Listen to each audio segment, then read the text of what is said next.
The next and last stop is Atlantic Avenue, Barclays Center. Stand clear of the closing doors, please. The only net fans you know? The only Nets fans you know? Man. I mean, come on, man. Or are these guys?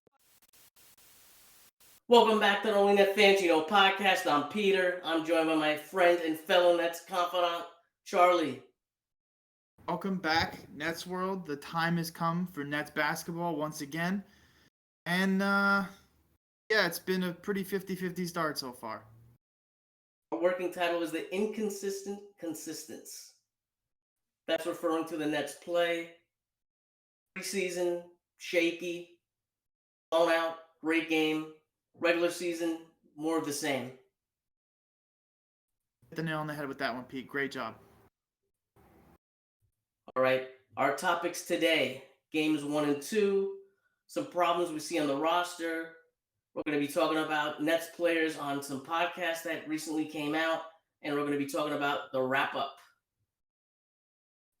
Regular season game 1, Charlie. Let's go. Oh, where to start with this one, man? Big time L. That's where I could start with it.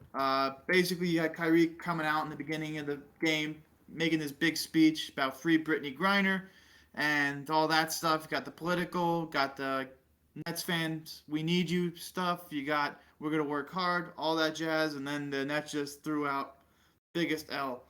I didn't really kill Kyrie. He did play hard all game, but, that's besides the point. The Nets took the L at 130 to 108. Basically, this was Zion's game and Valanciunas' game from the start. Yeah, this was just a disaster getting killed on the inside. They were losing 32-14 after the first quarter. They got it close, 58-50 at the half, but pretty much New Orleans had this the entire game. Just a total disaster, shooting 30% from three, getting killed on the rebounds, 68-48. I don't think I've ever seen that. Brutal, man. Oh my God. Ugh. Same shit, different year. That's all I have to say. Man, it doesn't help when Ben Simmons fucking fouls out. How many minutes did he play? Not enough. Jesus.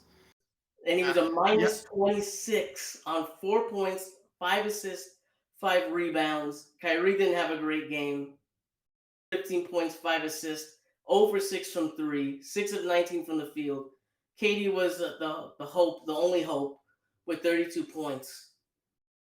I will say this: Kyrie did hustle a lot this game, and he still was putting effort into it, even during the Brew getting blown out. So I'll still give him credit for trying. But man, you got to come up a little better than that after coming up with a speech like that. Just saying. I'm not gonna get into it, but Jesus Christ. Look at the Pelicans numbers. Oh, fucking Zion Williamson, 25 points, 9 rebounds. God, CJ McCollum, 21 points. He didn't miss. It didn't seem like he missed. Valanciunas had a fucking field day, man. Double-double, 15 points, 13 boards.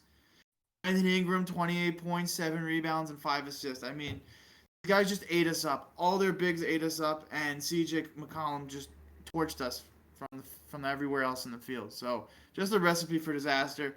I will say this, though. Claxton had a nice game. He had a double-double, 13 points, 10 rebounds. And Royce O'Neale had 10.7 rebounds, 3 steals, and 2 blocks. Royce has been great. I love these two guys so far in the first 2 games. Patty shot well. It's nice to see Patty putting 16 points up. But, man, Kyrie and Ben just had terrible nights. Does it scare you he had 2 games that he's already fouled out? If you got the preseason game, of course. Yes, it does. He's very aggressive. He's being very aggressive on defense. He's trying to overcompensate for his offense, in my opinion. Sometimes, in my opinion, in the first 2 games, he's looked pretty lost on offense in a sense where, like, when he doesn't have the ball in his hands, he kind of just doesn't know what to do. He's kind of just trying to set screens, but sometimes they don't want screens, and it's a tough mix right now. You got to start gelling soon. It's going to take a little while for that offensive flow to come. When he's a guy who's used to having the ball in his hands most of the time. In Philly, it was him and Embiid usually. Here you got Kyrie, Kevin, and you got more mouths to feed. So he can't be more ball dominant than these guys because these guys have been here longer. So on the offense, you got to start mixing them in there. I would start, in my opinion, I would start playing him less with the big three and more with more of duos, like feeding him with Kevin Durant for a few minutes and feeding him with Kyrie for a few minutes. You know what I mean? Yeah. Just the lack of shots, just like mind-boggling to me. But he did play a lot better game too. Definitely, I agree, man. I mean, this was a much better game just from the get-go. I mean, these were two good teams. Let's not get that mixed up here. The Pelicans are a really good team. They were a playoff team last year. So the Raptors are also a hell of a team, Pete. They're also a playoff team. Nick Nurse is a great coach. So you're going to always get a hell of a game and a fight from them. So the Nets ended up pulling out a nice win, 109-105. However, this game was I shit you not, like you would always say this, basketball is a game of runs. And this game, holy shit, what a game of runs. The Nets put a 12-0 run, the Raptors responds with a 14-0 run. And vice versa. You had that like 3 or 4 times. But the big key for me in this game, Nick Claxton has arrived, Pete. He's had absolutely his name everywhere in both of these games. Just I mean the guy has been great. What has he had? 13 blocks so far? Yeah, the team got 13 blocks, but he did get 19 points and 11 rebounds. Double. And I think he's answered a lot of questions. A lot of people were saying, can this guy play center for a championship team? I think he can. I really do. I don't know, man. The free throws are still a big haunting thing for him, it seems like. But listen, his defense has gotten even better. He's been more aggressive on offense, and he's getting boards. And you know what? He looks bigger. He's definitely shown an improvement here. So I'm not gonna sugarcoat it. He's got to get better on the free throws. But so far, man, the guy has definitely been as advertised, and he's even taken he's taken full court fucking fast breaks up and just taking them to the house like was doing in college. So I mean, shit, the guy looks like he's playing in college again. It's good to see. The Nets, again, what did they had 48? The Raptors had 48 points in the paint this game, right?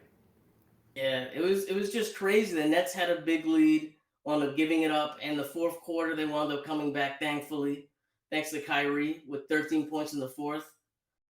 But man, Siakam triple-double. Just good. 37 points, 12 rebounds, 11 assists. The guy's just, he kills us. He's a fucking monster. So does Van Vliet. 18 points for Van Vliet, 9 assists. Scotty Barnes, a potential net in the offseason, had 17 points. These guys are all good players. The Raptors are a good defensive team, man. This was a good win. This was a good respawn game. And Joe Harris came back, which was we didn't talk about enough, Pete. Our boy Joe is back, albeit he only played 18 minutes and he only had 3 points. But when he hit that three-pointer, man, it felt good. It felt good to see him back there. We're not going to probably see him a lot so far. He's going to be at a limited role, I feel like, for the first couple of games. But you hope he can get back to game strength. I was very happy he hit that first 3, but I was expecting a little bit more. He didn't have his best game, 27 points. Kyrie, like I said, big in the fourth quarter, 30 points, 7 assists, plus 22. Great game by Kyrie. Ben Simmons, Definitely. 6 points, 8 assists, 10 rebounds. I was hoping he was going to get the triple-double. Just missed it. He needs to shoot more, like I said before. He definitely needs to shoot more because he could be a walking triple-double every night. Dude, Kyrie, a scary player, Pete. He's really scary. At times, he's the best offensive player in the NBA. Hey man, he's even really good on defense. You really sleep on Kyrie's defense, but he's been playing pretty good defense. Yeah, he gets beat by some players because he's not the biggest guy, and he's also probably not the best at he's quick, but you know what I mean? He gets beat on the first step, but he's got a good defensive IQ. He's underrated. Very underrated. I feel like people don't talk about Kyrie's all-around game enough, and he's such a gifted player when he's on. It's just like stuff he could do with the basketball is nuts. And if he just keeps this going, and what was it, the last 2 seasons, he's had historic paces for shooting. So if you can keep that going, man, sky's the limit for this team, in my opinion. But it does. I wouldn't say it all starts and goes with Ben Simmons, but Ben Simmons needs to anchor this defense, and Ben Simmons needs to stay in games. Having 6 points on offense and 5 points on offense it's not acceptable. This guy needs to be a little more aggressive. He definitely put a Ben Simmons game up for sure, almost a near triple-double, but he definitely looked a little more aggressive and more stable on defense. But still, man, he's got a lot of fouls. It's got to stop. Yeah, one thing that I thought was really, really interesting, you had Keith playing 19 minutes, and you had Ben playing only 6 minutes in the fourth, and it looked like he wasn't even going to get back in. How do you feel about that? Do you think that's an issue, him not playing enough minutes in the fourth? Do you think maybe Nash was riding the hot hand? It's kind of weird to me. I don't know if that sends the right signal to Ben. Yeah, man, that's a good question. Honestly, I think it's more riding the hot hand. Again, I think just Ben's not used to this offense yet, and like I was saying before, I think it relies on his ball dominance, and when he's not out there really touching the ball most of the time, he kind of gets lost right now. And basically, he has to set a clear role for himself in the offense when he doesn't have the ball. So I think that's going to progress as the season goes on. Now, I want to talk about the clear and most important play of the game was Royce O'Neale when he iced the game. You think, hey man, this guy shot, I don't know, 0 for 3 already. I don't know what he shot before he took that shot, but man, Kyrie really trusted this guy by putting the ball back in his hands to make that shot. And you know what? Damn, man, that guy iced it. And Royce had a bad game offensively, in my opinion. 7 points. Shot 2 of 7. And it's funny, he made 1 3, and that 1 3 was the game icing 3. Sometimes that's all you need to win games, and sometimes that's all you need to get yourself going. So maybe this helps him. But again, his defense has been so good. So you need a guy like this. I'm so happy we have this guy. I really hope this guy can just put a couple of points. If he could put 10 to 15 points a night up on offense, think about what this guy can do on defense. And again, it still opens up the floor to these other guys to do work now that they can rely on him to hit a shot. It'd be nice to see if this guy can really come through for us. Question. Is Royce O'Neale a fan favorite already? His defense alone, yeah. I think he's an upgrade from Bruce Brown. Ooh, that says a lot. You're a big Bruce Brown guy. I like Bruce Brown, but the guy, I mean, right in 2 games into the season, Royce O'Neale seems like he just molds a little better. Brown actually had a 20-point game, but I definitely think the size thing was an issue that Royce O'Neale's a better fit by far. I mean, I think Bruce Brown might be a better fit in Denver right now. But again, it's a shooting league, and Bruce Brown's not really much of a shooter, even though he definitely got a little better from 3 last year, and that's the saying something. And I just think Royce O'Neale opens up the offense a little more because you can kind of rely on him to, I guess, stop people on defense, and having him and Ben out there and Claxton in the starting lineup and letting KD and Kyrie work on offense. And if you just give these guys a supporting role, in that sense, by playing good defense, it creates more offense. You know what I mean? It always is like that. Look, Royce has done that in the last 2 games. Gotten some turnovers, and that turned into instant offense. Same thing with Ben.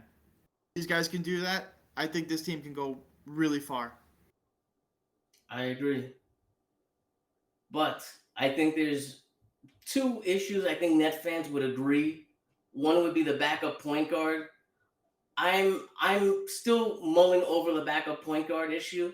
The one that really bothers me has been the issue at center with the rebounding. I think that needs to be cleared up sooner than later. We're 1 injury away from a disaster. There's no depth on this team at center. Yuta Watanabe. Really though? No, not really. Joking. He's a good shooter. He's a good guy coming off the bench and blowouts, but the guy can't. I mean, he's not big enough to play against guys at the NBA level in that sense, you know. Yeah, just look at the numbers against New Orleans. 62 points in the paint given up 68 rebounds. You can't win that way. You can't win that way. Toronto, we won the game, right? Still, we gave up 48 points in the paint. It's clear if you're going to beat the Brooklyn Nets, the way to do it, go inside, get your offensive rebounds. The second chance points will be there for you. I just think maybe they don't need like a starting center, but they need someone, just a big body or just a rim protector. I know everyone says, oh, we need a stretch five. Yes, we do, but I don't know if that's available. I don't think so. What are you going to have to give up to get that? I think it would be easier if you go and you look at the free agent market where there are a couple of rebounders available. It's going to be tough because that Gobert trade is really going to fuck everything. Seriously, look what that thing really that trade basically any chance of any big man out of the equation for the Nets in that sense. I mean, the Nets would have to gut everything basically to get someone. Who would you get in the free agent market right now? Anyone? Is there anyone in the free agent market that you see? Well, I got a list, and I posed this question on Nets Twitter. Out of these couple of guys, like, who would you be interested in? Dwight is still a free agent. My boy Ed Davis is a free agent. Hassan Whiteside, Tristan Thompson, who the Nets were linked to earlier, DeMarcus Cousins, who everyone seems Nets Twitter's pretty much excited if we would be able to get him, and Greg Monroe, former Net for a couple hours. I don't know. I think I'd probably pick either between Ed Davis or Dwight Howard, but I lean towards Dwight Howard. I would be happy with any of these three of Dwight, Ed, and DeMarcus. Ed is a little smaller, so I could kind of see people shitting on, my take with that. But the thing is, if you need rebounds, this guy is a proven rebounder, and he hustles. This guy hustles every play. Like, if this lack of energy the Nets have been having at times, if you need someone to help with that, Ed Davis would be that guy. He's not going to score. Maybe that's good, right? Maybe we need guys who aren't going to take too many shots. Grab the board and dump it out again. Take another three-pointer, Durant. Exactly. Like, you'd rather have take the whole theory is just take as many shots as you physically can during a game, and you're probably going to get more points, especially with guys like Durant and Kyrie on your team. Sure, that's a good theory. Gotta hit them. We've seen the Nets go like 3 of 30 from three-pointers in games. So, like, that's not – you'll still lose if you shoot 3 of 30 from three, I guarantee you, but still. That's the theory. So, getting guys like Davis, Dwight Howard, but Dwight Howard will probably get those putbacks. Dwight Howard will go up for an alley-oop. So, not the same player as he was, but I think Dwight Howard opens up the offense a little more, and he could shoot free throws a little better than most of these guys. He slows down the offense a little bit, but you would get that rim protector. You add some size, and I don't think that'd be the worst thing in the world. The Nets do have some options. Let's say, I think this is exactly what Sean Marks is doing right now. He's looking at the roster. We know he's not going to act and do a quick move. He likes to look, and he likes to look into the numbers. He likes to examine stuff. He's going to look at the roster. If this trend of the rebounding continues, he may make a move. And he may add one of these guys. I think that's going to be the move. Because if you have to cut someone, who are you going to cut? The roster's kind of tight right now. Yeah, man. It's going to be a weird move. But, I mean, this is something glaring that we're going to need soon. And it's not – it's apparent for the first two games. And it just seems like the same problems from last year are just going to rear its ugly head again and again. We improved. I think our perimeter defense has been really good regardless. I know Pelicans kind of shot the lights out on us, but I still think we closed out a lot of shots, and I think the hustle and perimeter is very good. That's fair. Anything else you want to add on this topic before we move on? The free throws, man. The fucking free throws, Pete. I just got to emphasize the goddamn free throws. I'm tired of Claxton, Sharp, Simmons, all these guys just going to the line with no confidence and just going in there and just shooting ducks. I mean, we knew this was going to happen. We knew it. Claxton's 3 of 8 versus Toronto. That's brutal, man. Sharp was 0 for 2 versus Toronto. Simmons is 0 for 2 versus New Orleans. I know it's not a lot of sample size right now, but you can see how these are going to pile up, and you can see where it's going to frustrate Net fans. And I'm just trying to I want to rear its ugly head before it gets worse, and we kind of sound like a broken record. But it's going to happen, right? Yeah, Daron Sharp was trusted with the backup center role, and against New Orleans, 1 of 8. Obviously not great. Like, we know he's not going to hit his free throws, even though he was 2 of 2 against New Orleans. We know that there's going to be an issue with the offense, but can you trust him as the backup center? It's an issue for me. We know Ben is not going to shoot well from the free throw line. I was hoping that was going to be fixed, but I don't know. I don't think it's going to happen. I don't know, man. This is that's why it's 50-50, the inconsistent consistence, right? That's why the title is the title. All right. Last word, or are you ready to move on? Ready to move on, like always. All right. So we had a couple Nets doing some podcasts, joining some podcasts, doing some interviews. This kind of went under the radar, but I thought it was really interesting seeing Spencer Dinwiddie on Theo Penson's podcast, which is Run Your Race. And they talked about like the D'Lo years, how they didn't realize how good that they were. Spencer talked about how the offense changed when he was in the game, when D'Lo was in the game. And my favorite part was he was talking about the first year when KD came back, and he thought the Nets should have won the championship that year. If you remember, one of the things he talked about, we beat Golden State by, I think it was like 26 points, almost 30 points on opening day. If Spence doesn't go down, man, that team would have been phenomenal. But of course, we know what happened. It talks about the playoffs. We almost beat the Bucks when everybody else was out. Just a very interesting interview. I love Spencer Dinwiddie. He's one of my favorite players. But, man, it hurts. Everyone on the Nets kind of says the same thing. Blake has said this. KD has alluded to this, that they would have had a nice chance of winning the championship that year. And I think that was our year to capitalize, and it just didn't happen. Stop preaching to the fucking choir, man. Making me fucking hurt. You're making me hurt real bad. Can you just move on with this? I can't. Can't do it. Can't do it. All right, we had KD on the execs. I don't know if you want to talk about that one a little bit. I went to therapy for this, Pete. Just fucking shoot me now.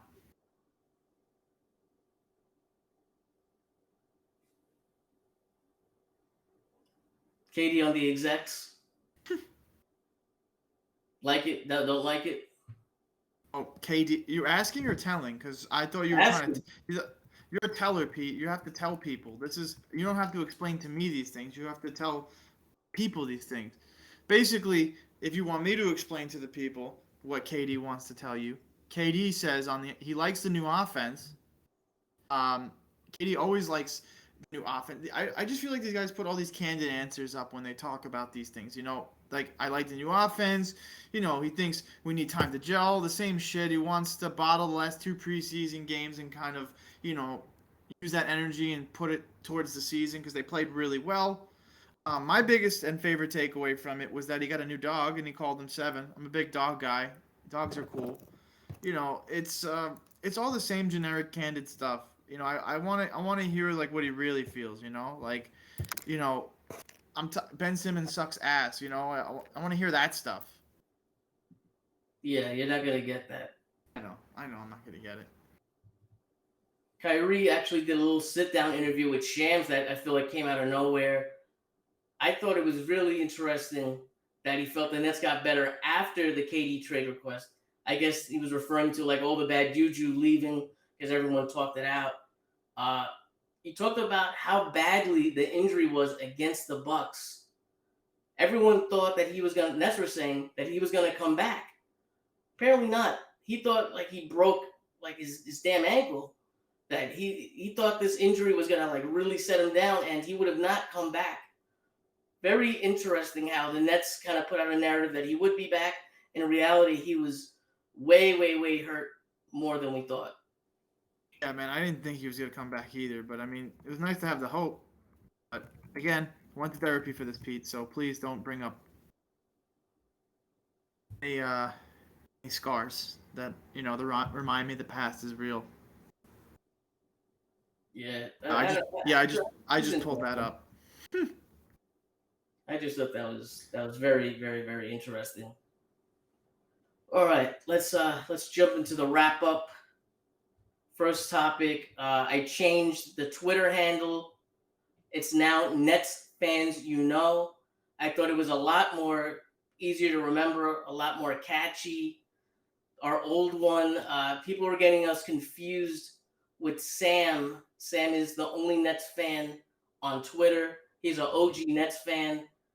Lots of followers, great guy. I've talked to him in politics with him a little bit. And it was just getting annoying. People would tag him for our podcast.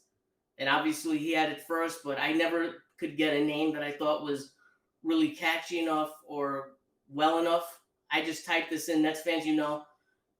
Luckily, it was available. In the past, it was not available. So I'm very, very happy. We changed the logo up. We changed the Twitter header. We made some changes on the IG.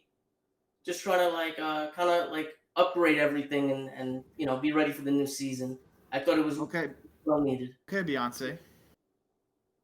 Upgrade, gonna get an up. No.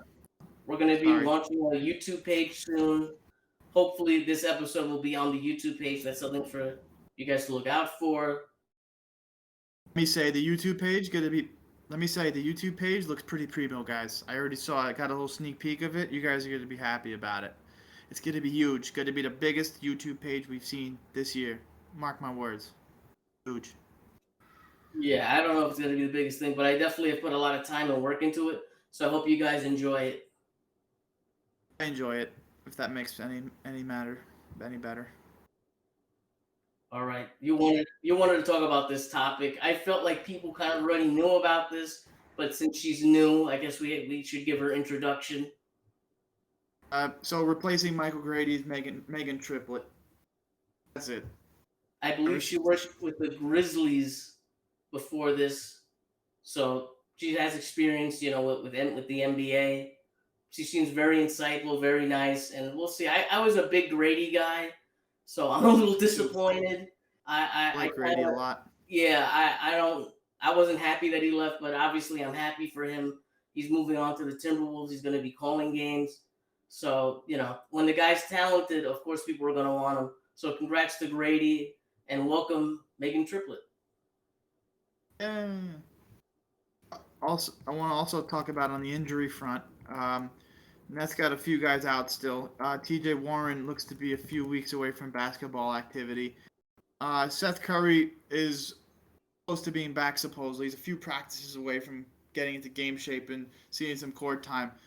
It's going to be nice to have him and Joe Harris kind of splitting minutes, splitting shooting minutes, you know what I mean? It's going to both give them a nice, easy way to get back to full game shape, and it's going to give the team a 3-point boost in both aspects of their games.